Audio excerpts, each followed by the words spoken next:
కన్యా రాశి వారికి రాశిలో కేతు, చతుర్థంలో రవిబుధులు, షష్టంలో శుక్రశనులు, సప్తమ రాహువు, భాగ్యంలో గురువు, దశమంలో చంద్రుడు, ఏకాదశంలో కుజుడు. ద్వితీయ భాగ్యాధిపతి అయిన శుక్రుడు షష్టమంలో ఉన్నారు శనితో కలిసి. ఇది ఒక మంచి విషయం అని చెప్పవచ్చు. అలాగే సప్తమంలో రాహువు. వ్యాపార పరంగా, జీవిత భాగస్వామి పరంగా చిన్న చిన్న ఇబ్బందులు ఉన్నా వ్యాపారం మటుకు బాగుంటుంది. రొటేషన్స్ బాగుంటాయి. మీరు అనుకున్నది సాధించగలుగుతారు. అయితే ఏది మనసుకి నచ్చింది చెప్పకపోవడం, అందరితో షేర్ చేసుకోకపోవడం, ఏదైనా బాధ ఉంటే మీకు మీరుగానే మనసులో దాచుకోవడం వల్ల కొన్ని ఇబ్బందులు అనేవి ఏర్పడతాయి. మంచి అయితే 10 మందితో షేర్ చేస్తారు. ఏదైనా ఇబ్బంది వస్తే ఎవరికి చెప్పరు. అది మీలోనే మీరు కుమిలిపోతారు. తద్వారా ఆరోగ్యపరమైన ఇబ్బందులు అనేవి ఏర్పడతాయి.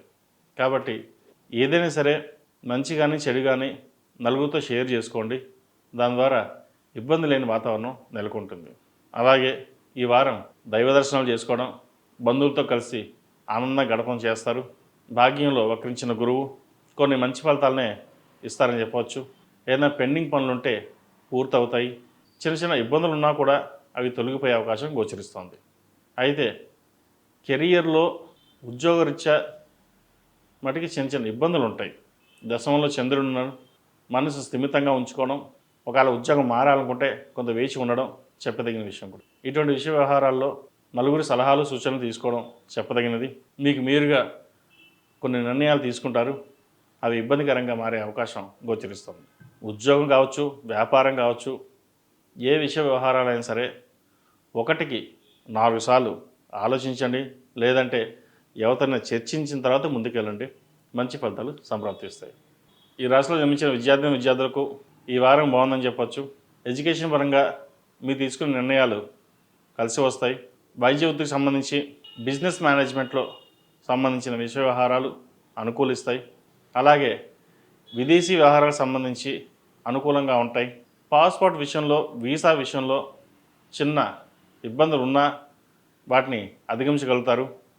డాక్యుమెంటేషన్స్లో చిన్న చిన్నవి ఇబ్బందులు ఉంటాయి కాబట్టి సబ్మిట్ చేసేటప్పుడు 1-2 సార్లు ఆలోచించి అన్నీ చెక్ చేసుకుని ముందుకు వెళ్ళండి. తద్వారా మంచి ఫలితాలు మంచి ఫలితాలు ఉంటాయి. అలాగే ఆరోగ్యం సంబంధించి కొన్ని జాగ్రత్తలు తీసుకోవాలి. ఆస్మా కావచ్చు, థ్రోట్ ఇన్ఫెక్షన్ సంబంధించి కావచ్చు, ఇమ్యూనిటీ పవర్ సంబంధించింది ఇబ్బంది పెడుతుంది.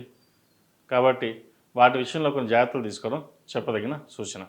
అలాగే ఈ రాశివారు ప్రతిరోజు ప్రతినిత్యం ఈ వారం నవగ్రహాల్లో చంద్రుడికి స్తోత్రం పఠించండి. రోజుకి 54 సార్లు పఠించండి.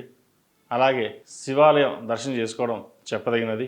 ఎవరికైనా తెల్లని వస్త్రం దానంగా ఇవ్వండి. మంచి ఫలితాలు సంప్రాప్తిస్తాయి. ఈ రాశిలో జన్మించిన వారికి కలిసి వచ్చే సంఖ్య 9, కలిసి వచ్చే దిక్కు ఉత్తరం, కలిసి వచ్చే రంగు తెలుపు.